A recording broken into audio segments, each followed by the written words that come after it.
তো আছে কিন্তু ফ্যামিলির কারণে হয়তো বা হয় না, কারণ আমার ফ্যামিলিটা অনেক মধ্যবিত্ত। এই জায়গা থেকে এখানে আসি, আমার মা থাকতে পারে না, সারাদিন আমাকে ফোন দিয়ে বলে বাবা বাসায় আয়, আমি থাকতে পারি না সবসময়।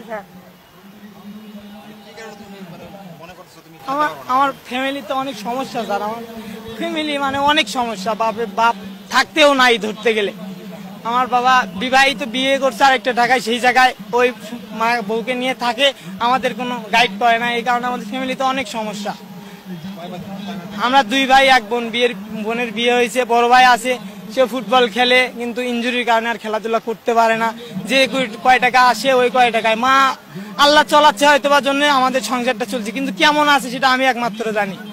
আমার কালকে খেলতে ব্যাগ হারাইছে, এখন পর্যন্ত আমি একটা প্যান্ট কিনতে পারি নাই স্যার। কিছু বলছি তা আজকে কিনে দিতে চাইছে, এখনো কি করে আল্লাহ জানে। কালকে মোহাম্মদপুর থেকে আমার মোবাইল, ব্যাগ সবকিছু হারাই গেছে, চুরি করছে আর কি। সিসি ক্যামেরা দেখছি চুরি করছে, টাকা পয়সা ছাড়া কিচ্ছু হয় না। আমি দেখছি অনেক, আমি তো আগেও ঢাকায় খেলছি, অনেক দেখছি। ভালো খেলেও কোনো লাভ নাই, যার মামা খালু আছে তারাই টিকে, আমাদের কোনো টিকার কোনো অপশনই আসে না। এত ভালো খেলেও টিকতে পারবো না আমরা। গেলে ধরেন প্রথম রাউন্ড